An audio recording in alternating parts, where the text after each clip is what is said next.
સર્જનમ સર્ગ, આ જે કંઈ પણ સર્જન છે એ પરમાત્માનું છે. વિરોધાભાસ નથી, સર્જનમાં વિવિધતા છે. વિવિધતાથી ભગવાને સર્જન કર્યું છે. બધાને જુદા રીતે બનાવ્યા છે, દરેકને યુનિક બનાવ્યો છે. લોકો એમ કે દુનિયામાં બધા એક જ માનવા લાગવું જોઈએ ને એક જ કરી દેવું જોઈએ. અરે ઘરના 5ની ચોઈસ જુદી હોય, કોઈને બટાકાનું શાક ભાવે, કોઈને રીંગણાનું ભાવે, કોઈને પૂડી ભાવે, કોઈને રોટલી ભાવે. 5 એક જ વિચારના નથી થતા તો આખી દુનિયા એક વિચારની ક્યાંથી થાય? પણ વિવિધતા છે એને જો સ્વીકારી લો ને તો ક્લેશ જાય ને આનંદ પ્રગટે. આ ક્લેશ કેમ છે? તકલીફ દુનિયામાં આપણને બધાને એક જ છે કે આ સામે વાળો મારા જેવો કેમ નથી. આપણને પ્રોબ્લેમ શું છે? એક જ પ્રોબ્લેમ આપણને છે, આ મારા જેવો કેમ નથી. એક જ જવાબ એનો, કારણ કે ભગવાને બધાને જુદા બનાવ્યા. તારા જેવો નથી બનાવ્યો કોઈને, તને યુનિક બનાવ્યો છે. એટલે એનો આનંદ લે કે હું બધા કરતા કંઈક જુદો છું. પણ એ સમજણ પણ આપી છે કે સાથે કઈ રીતે રહી શકાય, એ વિવેક પણ આપ્યો છે ભગવાને. તો વિવિધતાને સ્વીકારશો નહીં, સમાજમાં દંભ પેદા થશે. પેલા તમારું કામ છે, તમારા જેવો નથી પણ એવો થવાની કોશિશ કરીને તમને દંભ કરશે. જો જેવો છે એવો નહીં સ્વીકારો તો પછી એને દંભ કરવું પડશે, કારણ કે એને તમારું કામ કરાવવું છે, તમારી પાસે કામ પાર પડાવવું છે. એટલે દંભની શરૂઆત થશે, દોડની શરૂઆત થશે. સહજતાથી જે જેવા છે એવા સ્વીકારી.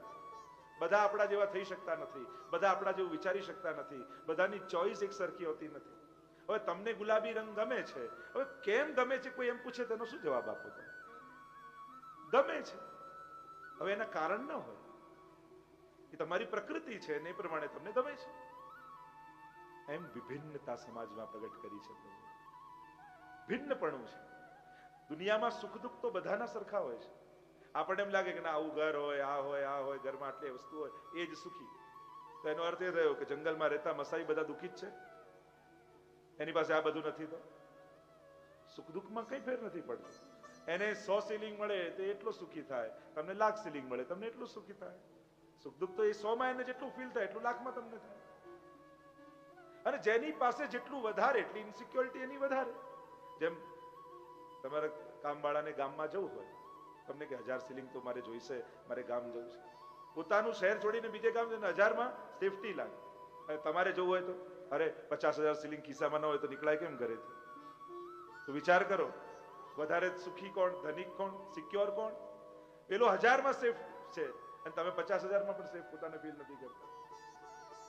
તેમ જોવા જાઓ તો જે કંઈ પણ બન્યું છે ને જે થઈ રહ્યું છે ક્યાંક વ્યવસ્થાના ભાગરૂપે છે. મેં પહેલા જ કહ્યું ને, અડધા પાસે ગાડી નથી એટલે જ અડધા ચલાવી શકે છે. જો બધા પાસે આવી જાય તો દુનિયામાં કાર ચલાવી શકાય? આખું સંચાલન જે આ બધું દુનિયાનું થઈ રહ્યું છે, હવે વિચાર કરો એક સેકન્ડ માટે કે દુનિયામાં બધા પાસે એટલા રૂપિયા આવી જાય કે બધા બેંકમાં એફડી કરીને વ્યાજ પર જીવી શકે તો આ દુનિયા ચાલે? આ જુદા જુદા કામ કોણ કરે? કોઈ માઇકનું, કોઈ ટ્રાન્સપોર્ટનું, કોઈ આનું, કેટલા કેટલા દુનિયામાં કામો છે. તો પછી કઈ કામ જ ન થાય. ક્યાંક જે આપણને વિપરીતતા દેખાય છે એનાથી સમાજનું સંચાલન થઈ રહ્યું છે. આ વિવિધતા. પેલું એવો પ્રસંગ કહ્યું કે પેલો વ્યક્તિ બગીચામાંથી જતો હતો અને એને તરબૂચની વેલ જોઈને અને જોયું કે આટલા મોટા મોટા તરબૂચને આટલી પાતળી વેલમાં લગાડ્યા અને આટલું મોટું વડનું ઝાડ ને એમાં નાના નાના ટેટા લગાડ્યા. આ ભગવાનને દુનિયા બનાવતા આવડી નહીં. એટલામાં એક ટેટો ઉપરથી પડ્યો ને એવો માથા પર વાગ્યો કે એને થયું સારું થયું ઉપર ભગવાને તરબૂચ નથી લગાડ્યા. આ ટેટા પડે ને પછી આપણને સમજાય કે ટેટો જ બરાબર છે. ત્યાં સુધી આપણને બધું આડું અવડું જ લાગતું હોય છે. ભગવાને જે નિર્માણ કર્યું છે એ બધું એની રીતે બરાબર છે. ક્યાંક એ રીતે સમાજનું સંચાલન થઈ રહ્યું છે. માણસે સાવધાની એ રાખવી કે મારાથી કોઈને તકલીફ ન પડે. આ વિવિધતા સમાજમાં છે જ. વિવિધ સર્જન ભગવાન દ્વારા થયેલું છે. એટલે તમે પરાણે કોઈને એક જ વિચારમાં નથી ભેગા કરી શકતા, પણ સમાજ એ વિચારવાનું કે બીજાની વિવિધતાનો સ્વીકાર હું કરી શકું, બીજાની શ્રદ્ધાનો સ્વીકાર કરી શકું, બીજાની કોઈ બીજી ચોઈસ પણ હોઈ શકે છે એનો ખેલદિલીપૂર્વક સ્વીકાર કરું. એવી સમજ હે પ્રભુ મને આપજે.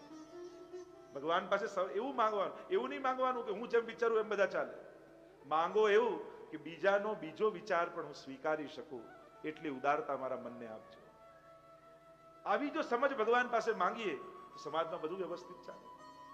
તો સર્જનમ સર્ગ, આ સમગ્ર સર્જન પરમાત્મા દ્વારા થયું છે. પ્રવેશ કરીએ કથામાં. વિદુરજીને ખબર પડી કે કૌરવ અને પાંડવની વચ્ચે યુદ્ધ થવાનું છે. વિદુરજી સમજાવવા માટે આવ્યા દુર્યોધનને. તો દુર્યોધન ધૃતરાષ્ટ્રની મનમાં રહેલું પાપ અને મોહ દુર્યોધન રૂપે પુત્ર બનીને સામે આવ્યો છે. જો ઘણીવાર આપણી વૃત્તિઓ આપણી સંતતિ રૂપે બહાર આવતી હોય છે, પ્રગટ થતી હોય છે, ત્યારે આપણને એમ લાગે આપણો મનમાં દબાયેલો વિચાર આપણી સંતતિમાં પ્રગટ રૂપે દેખાઈ રહ્યો છે. ક્યાંક એ ખૂણે મનમાં રહેલો વિચાર એ સંતતિમાં દેખાતો હોય છે. જેના મુખથી ગીતાજીની શરૂઆત થઈ, ધર્મ ક્ષેત્રે કુરુક્ષેત્રે અંધ દ્રષ્ટિથી શરૂઆત થઈ અને દૂરદ્રષ્ટિની વાત ભગવાને કરી.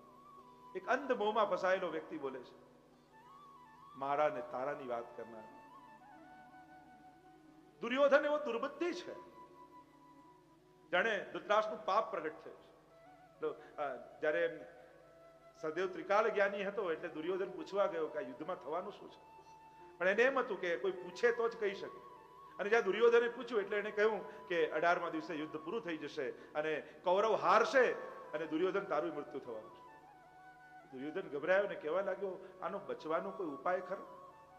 ત્યારે એને કહ્યું કે કોઈ પુણ્યશાળી આત્મા તારી જોડે ઊભું રહે, તને સાથ આપે, તને આશીર્વાદ આપે તો તું બચી શકે. તો કે એવું પુણ્યશાળી છે કોણ? તો કે ભીષ્મજી. જો ભીષ્મજી તને આશીર્વાદ આપે અને તારી સાથે રહે તો તું બચી શકે. તો કે ભીષ્મજી મારી મદદમાં ક્યારે આવે, કઈ રીતે આવે? કે કોઈ એમની બુદ્ધિ બગડે તો એ તને સાથ આપે. તો કે એમની બુદ્ધિ બગડે કઈ રીતે? તો કે કોઈ દુષ્ટનું એઠું ખાય, કોઈ પાપીનું એઠું એ ખાઈ લે તો એની બુદ્ધિ બગડે. તો આવું પાપી છે કોણ? તો સદેવે કહ્યું, દુર્યોધન તું પોતે. બધાને મારીને તારે જીવવું છે? તારા જેવો બીજો દુષ્ટ કોણ હોય? અપમાન કર્યું વિદુરજી. અને જે ઘરમાં ભક્તનું, ભગવદીનું, સંતનું અપમાન થાય એ ઘરમાંથી યશ, કીર્તિ, શ્રી, વૈભવ બધું જ જતું રહે. અને એટલા માટે આપણા ઘરમાં બને તો કોઈ સજ્જન વ્યક્તિનું, કોઈ સંત વ્યક્તિનું, કોઈ વૈષ્ણવનું અપમાન ન થવા દે. આપણા ઘરમાં જ્યારે કોઈ વ્યક્તિ આવ્યો હોય, हमारे ત્યાં તો આચાર્યો કહે, ઉનકે મન કી વો જાને, મેરે મન જગદીશ. એ કોઈ પણ ભાવે આવ્યો હોય, પણ આપણે તો એમ માનવાનું આપણો વૈષ્ણવના હૃદયમાં બિરાજીને ઠાકોરજી મારા ઘરે પધાર્યા છે, એવો ભાવ રાખો. મહેમાનને આપણે ત્યાં ભગવાન રૂપે કહ્યું છે, આદર આપો. વિદુરજીનું અપમાન થયું. ઘરમાં જે વ્યક્તિ ભક્તિ કરતો હોય ને, સેવા કરતો હોય, બને તેનું અપમાન ન થવા દેતા. જો એનું અપમાન થયું તો લક્ષ્મીજી રિસાઈને ઘરમાંથી નીકળી જશે. કેમ કે લક્ષ્મીજી પણ ભક્તોનું માન રાખે છે. ત્યારે લક્ષ્મીજી પરણીને આવ્યા ને, ત્યારે લક્ષ્મીજીએ ભગવાનને પૂછ્યું કે આપને ત્યાં મોટું કોણ, કે મને ખબર પડે કે લાજ કોની કાઢવી. ત્યારે ભગવાને કહ્યું, મારા કરતા મોટા તો મારા ભક્તો છે. અને ત્યારે લક્ષ્મીજી ભક્તોની લાજ કાઢી. ભક્તોને લક્ષ્મીજી પોતાના કરતા શ્રેષ્ઠ ગણે છે, એમને આદર આપે છે. વિદુરજીનું અપમાન થયું. વિદુરજી મહેલ છોડી કુટિયા બાંધીને રહેવા લાગ્યા. અને જ્યારે પ્રભુને થયું કે આ ભાઈઓ ભાઈઓ ન લડે, ઘણા લોકો એમ કહે કે ભગવાને યુદ્ધ કરાવી. ભગવાને તો છેલ્લી ઘડી સુધી કોશિશ કરી છે કે યુદ્ધ થતું બચી જાય, પ્રયાસ કર્યા છે. ભગવાન પોતે દૂત બની અને દુર્યોધનને સમજાવવા માટે આવે છે હસ્તિનાપુર. સમાચાર મળ્યા સમસ્ત નગરવાસીઓને કે ભગવાન દ્વારિકાધીશ પધારી રહ્યા છે. સ્વાગત કરવા માટે બધાય પહોંચી ગયા. અને વિદુરજી અને સુલભાજી પણ દૂર વૃક્ષની પાછળ ઉભા ઉભા ભગવત દર્શન કરી રહ્યા છે. પ્રભુ બધાની સામે હસતા જાય, નમસ્કાર કરતા જાય. અને ત્યાં વિદુરજીની દ્રષ્ટિ પ્રભુ તરફ. સુલભાજીએ કહ્યું, પ્રભુ આપણી સામે જોઈને સ્મિત કરે તો કેવો આનંદ આવે. અને એટલામાં પ્રભુની દ્રષ્ટિ પડી, અરે કાકાજી નમસ્કાર. અરે સુલભાજી પ્રસન્ન થઈ ગયા. લાગે છે કે આપણો મનોરથ પૂરો કરવા જ ઠાકોરજી પધાર્યા છે. અરે સાંભળો, મારા મનમાં તો બીજો મનોરથ આવ્યો. ઠાકોરજી આજે રાજભોગ આપણા ઘરે આરોગે તો કેવો આનંદ આવે. વિદુરજી કહે, અરે તું પાગલ થઈ ગઈ છું? ત્યાં દુર્યોધને 56 ભોગ સિદ્ધ કરી રાખ્યા છે. આપણા ઘરે કોઈ પધારતા હશે એ તો સમજૂતી કરવા માટે પધાર્યા છે, રાજદૂત બનીને આવ્યા છે. પધાર્યા દુર્યોધનને ત્યાં, સમજાવવા લાગ્યા, દુર્યોધન 5 ગામ આપી દે પાંડવોને, હું પાંડવોને સમજાવી દઈશ, યુદ્ધ ટળી જશે અને આટલો વિનાશ બચી જશે. દુર્યોધન કહે, સોયની નોક ઉપર જેટલી જગ્યા હોય એટલી પણ યુદ્ધ વગર નહીં આપે. ભગવાન કહે તો હવે થઈ જવા દે યુદ્ધ. પ્રભુ નીકળવા લાગ્યા. દુર્યોધન કે આપના ભોજનની તૈયારી રાખી છે, ભોજન કરીને તો પધારો. પ્રભુ કે 2 અવસ્થામાં ભોજન થાય, કાં મારે ભોજનની કમી હોય અને કાં તું મારો પ્રિય હોય. આ બંને અવસ્થામાં આપણે ત્યાં ભોજનના પણ ઘણા દોષો માનવામાં આવે છે. સ્વભાવ દોષ, સ્વરૂપ દોષ, સ્વત્વ દોષ, નિમિત્ત દોષ, ભોજનના પણ અનેક દોષો માનવામાં આવે છે. અને એટલે જ જે મરજાદ લે એવા ઘણા વૈષ્ણવ ઠાકોરજીને ધરીને રહેતા હોય છે, કારણ કે અન્નથી મન બને છે. અને એમાં કોઈને નીચા બતાવવાનો ઉદ્દેશ્ય નથી હોતો. લોકોને બીજાના ધર્મ તોડાવવામાં શું મજા આવે છે મને તો સમજાતું. અમારા ઘરે તો જમવું જ પડશે. અરે જમાડવું છે તો અડધી દુનિયા ભૂખે મરે છે, એને જમાડો. પણ જેને નિયમ લીધો છે કે ભગવાનને ધરીને લઈશ, આપણને તો એનો જ નિયમ તોડાવવાની મજા આવે. એક વાત યાદ રાખો, થોડી મેચ્યોરિટી આપણા સમાજમાં હોવી જોઈએ. અને મેચ્યોરિટી કઈ વાતની કે જે ધર્મમાં ઊંડા ઉતરી અને ધાર્મિક જીવન જીવવા માંગે છે એનો વિરોધ કરવા કરતા એને સહાયક બની જાય. આ જો બહુ કઠિન છે, આ કઈ સહેલું છે? બધે ખાઈ લો તો સહેલું છે, પણ જેને નિયમ લીધો છે એના ઠાકોરજીને ધરીને લઈ, કેટલી અઘરી વાત છે, કેટલું મોટું તપ છે, કેટલું કઠણ મન કરવું પડે ત્યારે આ બધું થાય. તો જે ધર્મ કરવા ઈચ્છતો હોય આપણને એનો ધર્મ તોડાવીને શું આનંદ આવે? જમાડવા જ છે. ઘણા ભૂખ્યા લોકો દુનિયામાં છે, પણ એને જમાડવામાં આપણને જરા ઇન્ટરેસ્ટ નથી. આપણને તો એનો જ નિયમ તોડાવવો છે જેને નિયમ લીધો છે. સમાજમાં એટલી મેચ્યોરિટી હવે હોવી જોઈએ. ભણેલો ગણેલો સમાજ આટલું ન સમજી શકે કે જે ભગવાનનો થઈને જીવા માંગે છે અને આટલું કઠિન તપ જે કરી રહ્યો છે એને તો આપણે સામેથી કહેવું જોઈએ, અમારે ત્યાં ભલે પ્રસંગ છે પણ અમારા લૌકિક પ્રસંગ માટે તમારું આ ધર્મ તોડતા નહીં. તમારો જે નિયમ છે પાળજો. તમે કોઈ એવી સગવડ તમને કરી આપીએ, પણ અમારા પાછળ તમારો આવો સુંદર નિયમ તોડતા નહીં. જે ધર્મ સંકલ્પિત થઈને કરતું હોય એનું સન્માન થવું જોઈએ સમાજમાં. આપણે એને નેગેટિવ દ્રષ્ટિથી જોઈએ છે કે અમે કઈ ખરાબ છીએ, અમે કઈ નીચા છીએ, અમારે ઘેર ખાતા નથી, અમારે તે ના. તો આ કોઈને નીચા બતાવવા કે ખરાબ બતાવવા નથી હોતું. આ એક દરેક ધર્મમાં જ્યારે તમે આગળ વધો ત્યારે એક કોશિશ કરવામાં આવે કે તમારું સમગ્ર જીવન ભગવાન પ્રત્યે કેન્દ્રિત બની જાય. તમારું ખાન પાન, બહાર જવું, આ બધું ભગવાન કેન્દ્રમાં બની જાય. અને જે આ રીતે જીવતા હોય એનું સન્માન થવું જોઈએ, એના માટે સમાજમાં આદર થવો જોઈએ. અને એનાથી ઊંધું આપણે કરીએ છીએ. આટલા ભણેલા ગણેલા લોકો પણ આપણે એટલું સમજી શકતા નથી કે જે ધર્મ કરે એને સગવડતાઓ કરો, એને અનુકૂળતાઓ કરો. કારણ કે ક્યારેક કોની આગળ આંગળી ચીંધીને બતાવશો કે જો બેટા આને વૈષ્ણવ કહેવાય, જો બેટા આને ભક્ત કહેવાય, એવું કોઈ આઈડિયલ સમાજમાં જોઈશે કે નહીં? બધાને ધર્મ છોડાવી દેશો તો આઈડિયલો જ ખતમ થઈ જશે. આદર્શ લોકો સમાજમાં નહીં રહે તો બાળકોને બતાવવા હશે કે એક આઈડિયલ વૈષ્ણવ યા આઈડિયલ એક ભક્ત કેવો હોય, એ કોની આગળ આંગળી ચીંધશો? અને એટલા માટે એટલી મેચ્યોરિટી આપણા સમાજમાં જરૂર રાખો કે કોઈ પોતાનો નિયમ પાળે છે, કોઈ પોતાનો ધર્મ પાળે છે તો એને કેવલ પોતાના વ્યવહાર સાચવવા માટે એનો ધર્મ છોડાવતા નહીં. જો આટલી મેચ્યોરિટી કથા સાંભળીને પણ આવી જાય સમાજમાં તો બહુ મોટું કામ થશે. કોઈને ત્યાં સત્સંગ હોય, મનોરથ હોય, ભજન હોય, બને તો ભગવાન નિમિત્તે જેના ઘરે ગયા હો એને ત્યાં જઈને લૌકિક વ્યવહારની અપેક્ષા નહીં રાખે. જો આના ઘરે ભજનમાં ગયા, આપણને તો બેસવાનું ન કહ્યું, ચાનું ના પૂછ્યું, નાસ્તો ના આપ્યો. હવે ગયા તા ભગવાન માટે કે નાસ્તો ખાવા ગયા? ભગવાન નિમિત્તે તમે કથામાં આવો, મંદિરમાં જાઓ, સત્સંગમાં કોઈના ઘરે જાઓ, એટલી મેચ્યોરિટી સમાજમાં જોઈએ. ભગવાન નિમિત્તે ગયા હો તો લૌકિક વ્યવહારની આશા નહીં રાખવાની. કારણ કે પેલો જેણે ભજન રખાવ્યા હોય એ તો બધાને સાચવવામાંથી ઊંચો ના આવે, એનાથી તો એકે ભજન ન થાય. જેણે પાઠ રખાવ્યા હોય એ તો એકે પાઠ ન કરી શકે. કારણ કે આવો બેન, આવો ભાઈ, આ બેસો ને અહીંયા બેસો, એ તો એમાંથી બહાર ના આવે. થોડુંક મેચ્યોર સમાજ થાય, સમજે તો ખરા આપણે ભગવાન માટે ભેગા થવાનું છે. એટલે જ્યાં જગ્યા મળે ગોઠવાઈ જવાનું હોય. સત્સંગમાં કઈ સન્માનની અપેક્ષા ન હોય, જ્યાં ખૂણો મળે ગોઠવાઈને પ્રભુનું નામ લેવા લાગવાનું. આટલી મેચ્યોરિટી તો હોવી જોઈએ સમાજમાં. તો હવે આપણે આ બધું સમજવાનું અને અનુકૂળ થવાનું.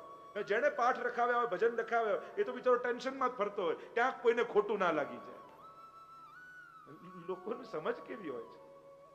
અલૌકિક સ્થાનોમાં, ભગવત સ્થાનોમાં જ્યારે પણ જાઓ, સત્સંગમાં જ્યારે પણ જાઓ, ક્યારેય પણ લૌકિક વ્યવહારની અપેક્ષા રાખતા નહીં. નહીં તો તમારું બગાડશો અને જેના ઘરે ગયા છો એનું બગાડી નાખશો. બંનેનું અલૌકિક બગડશે ને લૌકિકતા પ્રગટ થઈ જશે. અહીંયા પ્રભુ પધાર્યા અને કહેવા લાગે દુર્યોધનને, મારું ભોજન તો તૈયાર છે. અને રથની લગામ ખેંચાઈને પ્રભુનો રથ વિદુરજીને ત્યાં ગયા. વિદુરજી પ્રભુના નામની માળા ફેરવી રહ્યા છે. સુલભાજી સ્નાન કરવા પધાર્યા છે. એટલામાં દરવાજો ખટખટ્યો. વિચાર કરો, તમે સવારે સવારે માળા કરવા બેઠા હો, ડોરબેલ વાગે, દરવાજો ખોલો અને સામે ઠાકોરજી ઉભા હોય તો કેવું લાગે? આમ વિદુરજી કલ્પનાએ નહીં કે પ્રભુ મારા ઘરે પધારશે. શ્રી કૃષ્ણ શરણમ મમ, શ્રી કૃષ્ણ શરણમ મમ, શ્રી કૃષ્ણ. અને એટલામાં જ્યાં દરવાજો ખટખટ્યો, ખોલ્યો દ્વાર, વિદુરજી ચકિત થઈને જોવા લાગ્યા પ્રભુને. અરે પ્રભુ મળે એનાથી ઉત્તમ ઘડી કઈ હોય? લોકો ભગવાનને ઘરે પધરાવવા માટે ચોગડિયું જોવા જાય. અરે પધરાવવાની ઈચ્છા થઈને એનાથી સારું કોઈ ચોગડિયું નથી. અરે સુલભા દેખ, પ્રભુ પધારે હે. જેવી અવસ્થામાં હતા સુલભાજી દોડીને આવ્યા. સિંહાસન પર વસ્ત્ર બિછાવ્યું, ઠાકોરને પધરાવ્યા અને બંને બસ ટગર ટગર પ્રભુની સામે આમ જોયા કરે. ખરેખર ઠાકોરજી પધાર્યા. આંખોને વિશ્વાસ થતો નથી કે દ્વારિકાધીશ પ્રભુ અમારા ઘરે, અમારી કુટિયામાં. પ્રભુને થયું કે આજે ઉપવાસનો દિવસ લાગે છે, રહેવાયું નહીં. એટલે કહ્યું કે કાકાજી બહુ ભૂખ લાગી છે, ભોજન છે? સુલભાજી તો પ્રસન્ન થઈ ગયા. પ્રભુ આજ તો મારો મનોરથ હતો. અરે સાચો મનોરથ તો એ જ કહેવાય, અમે કરીએ એ નહીં, આપ માંગો ને ધરીએ ત્યારે અમારો મનોરથ સફળ થયો. અને પ્રભુ સીધા નથી કહેતા, ક્યારેક કોઈ સંત દ્વારા, ગુરુ દ્વારા, વૈષ્ણવ દ્વારા, વ્યક્તિ દ્વારા ક્યાંક કોઈના મોઢાની જીભ પર બેસી અને ભગવાન બોલાવડાવે. સમજ આપણી હોવી જોઈએ કે આપણને સમજાય, હમણાં આ વ્યક્તિ નથી બોલ્યો, આના મુખમાં બેસીને ભગવાન બોલે છે. ઠાકોરજી આજ્ઞા કરી છે, ચાલ બ્રજમાં, ચાલ મનોરથમાં, ભગવત નામ લે, પાઠ કર, સેવા કર. અને એ સમય મનમાં ક્લિક થવી જોઈએ, હમણાં આ નથી બોલ્યા, આના હૃદયમાં બિરાજીને ભગવાને મને કહ્યું. એ સમજ આપણી અંદર આવી. દોડતા ગયા ને કથા છે ને, કેળા લઈને આવ્યા ને છાલ છોલે કેળું ફેંકે ઠાકોરજીને આપે. ઠાકોરજીને યાદ આવે કે હા, ભગવદ્ ગીતામાં મારે કહેવાનું જ છે, પત્રમ પુષ્પમ ફલમ તોયમ યો મે ભક્ત્યા પ્રયચ્છતિ તદહમ ભક્તિ રૂતમ અસ્નામી પ્રયતાત્મનઃ. જે મને ધરશે હું આરોગીશ. પ્રભુ છાલ આરોગવાના.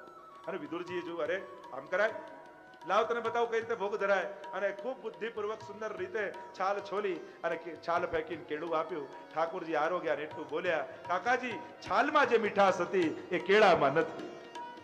પ્રભુએ કૃપા કરી વિદુરજી પર. નક્કી થયું કે યુદ્ધ થવાનું છે. વિદુરજીને થયું કે મારે ભાઈઓને લડતા જોવા નથી.